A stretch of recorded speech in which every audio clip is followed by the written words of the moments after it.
Who are you when no one's watching? Not the version you perform at work. Not the one you curate on social media.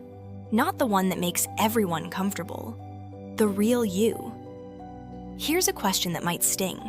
How much of your identity actually belongs to you? Because right now, you're living as what philosopher Simone de Beauvoir called the other, defined by everyone else's expectations instead of your own truth. You weren't born knowing how to shrink yourself. You learned it, which means you can unlearn it. The person you really are, she's been waiting patiently underneath all the performance, and she's ready to be heard. Do you ever feel tired even when you haven't done anything? That's the exhaustion of living someone else's version of your life. Think about it. How many of your daily choices actually come from you? The way you dress, the career you chose, how you act in relationships. How much of it is really yours versus what you learned was right? It's subtle, this performance. You might not even notice it. But it's there in the way you soften your voice when you disagree, in how you laugh at jokes that aren't funny, in the dreams you dismiss before they're even fully formed because they don't fit the image of who you're supposed to be. When was the last time you said exactly what you meant? The rules are everywhere, and they're invisible. Be strong, but not intimidating. Be confident, but not arrogant. Be independent, but still need people. Be successful, but not too ambitious. The list goes on, and somehow, you're supposed to navigate it all while pretending it's natural. Beauvoir saw this trap clearly. She realized that society doesn't just give us roles to play. It convinces us those roles are who we actually are. She called it being the other. Instead of being the main character in your own story, you become a supporting character in everyone else's expectations. What if the person everyone sees isn't the person you were meant to be? Here's what's wild. Most of these rules weren't even created by you. They were handed down through generations, through culture, through the simple act of watching how others move through the world. You absorbed them so young, so completely, that they feel like truth. But they're not truth. They're just choices someone else made that you inherited. The weight of this realization can be overwhelming. How much of your life has been spent trying to be acceptable instead of being actual? How many conversations have you had where you said what you thought people wanted to hear instead of what you actually felt? Do you even know what your real voice sounds like anymore? This is where the work begins, not in the dramatic moments of rebellion, but in the quiet recognition that there's a difference between who you are and who you've been taught to be. It's in noticing the gap between the response that wants to come naturally and the one that gets filtered through the lens of what's expected. There's something most people never realize, but once you see it, everything changes. The deepest pain isn't the obvious kind. It's the slow burn of realizing how much of your life has been spent being someone else's idea of who you should be. Picture this. You're at dinner with friends and someone asks what you really want to do with your life. The answer that comes up first, that real, wild, maybe embarrassing answer, gets swallowed before it reaches your mouth. Instead, you give the safe answer. The one that makes sense. The one that won't raise eyebrows or start uncomfortable conversations. How many of your real answers have you swallowed? This is where the grief lives. Not just in the big moments, but in the thousand small betrayals of yourself. Every time you laugh when you want to cry. Every time you say, "I'm fine," when you're falling apart. Every time you make yourself smaller so others can feel bigger. The conditioning is everywhere. You learn to turn your anger into sweetness because angry women are difficult. You learn to hide your ambition because ambitious women are threatening. You learn to apologize for taking up space, for having needs, for simply existing as you are. What parts of yourself have you learned to hide?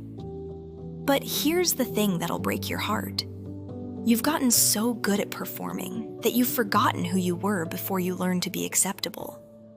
The girl who spoke her mind without calculating the cost.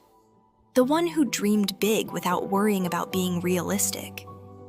The one who felt her feelings fully without immediately trying to fix them or explain them away. She's still there, underneath all the layers of should and must and have to. But she's been quiet for so long that her voice sounds foreign now. This is what Beauvoir meant when she said, "One is not born, but becomes a woman." She wasn't just talking about gender. She was talking about how we all become these carefully constructed versions of ourselves. We're not born knowing how to be acceptable. We learn it, which means we can unlearn it. What would happen if you stopped trying to be the person everyone else needs you to be? The fear is real because authenticity doesn't come with guarantees. It doesn't promise that people will like you. It doesn't ensure that you'll fit in or be understood. In fact, it pretty much guarantees the opposite, at least at first. But here's what's even more terrifying: staying the same.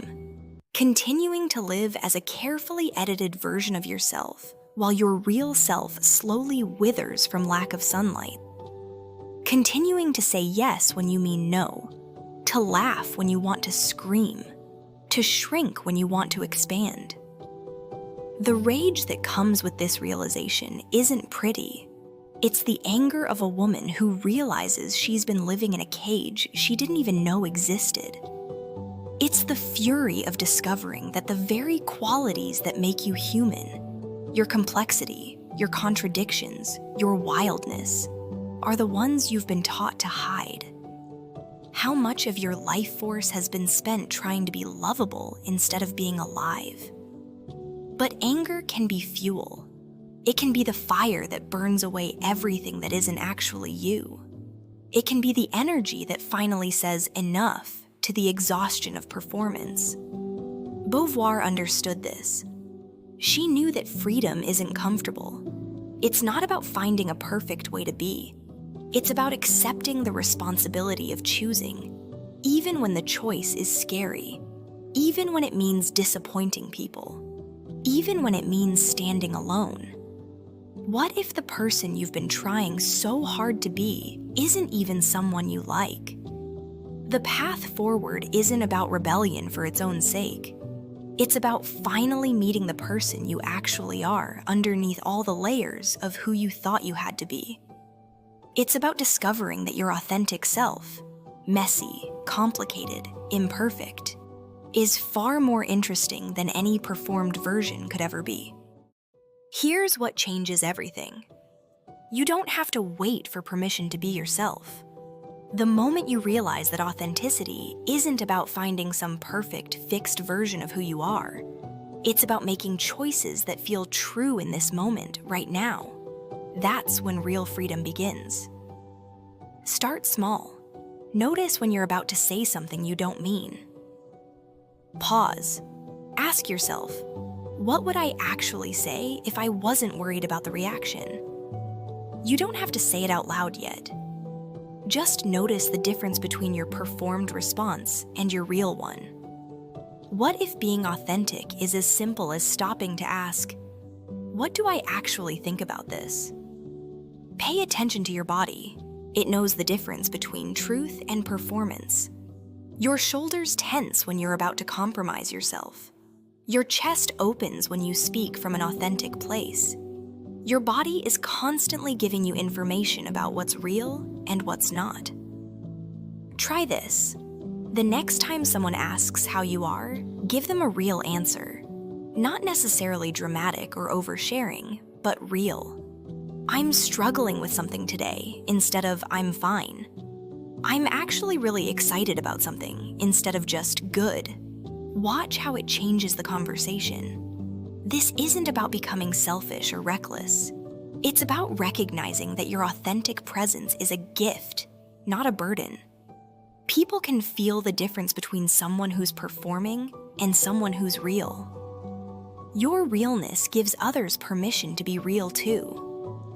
What if the thing you're most afraid to show is exactly what the world needs to see? Start practicing small acts of authenticity. Wear what you actually like, not what you think you should like. Say no to invitations that drain you. Speak up when you disagree. Share an opinion that feels risky. These aren't huge gestures. They're tiny revolutions that add up to a completely different life. The path isn't about perfection. It's about courage. The courage to be disliked. The courage to be misunderstood. The courage to disappoint people who prefer your performance to your presence. You don't have to wait until you're brave enough. You don't have to wait until you're ready. You don't have to wait until you have it all figured out. You can start right now with whatever you're feeling in this moment. You can start by simply noticing the difference between who you are and who you think you should be. You can start by asking yourself, what would I do if I wasn't afraid? This isn't about burning your life down. It's about building it up from the inside out. It's about remembering that you have the right to take up space, to have opinions, to want things that don't make sense to other people. Your authentic self isn't waiting for permission. She's waiting for recognition. The world needs what you have to offer, not the polished, acceptable version, but the real, messy, complicated, brilliant version. The one with unpopular opinions and inconvenient dreams. The one who feels things deeply and thinks differently. So here's your invitation. Stop auditioning for a life that was never meant to be yours. Stop performing for an audience that doesn't even know the real you. Start the quiet revolution of becoming who you actually are. It won't be easy, but it will be real. And real is where life actually happens. What are you waiting for?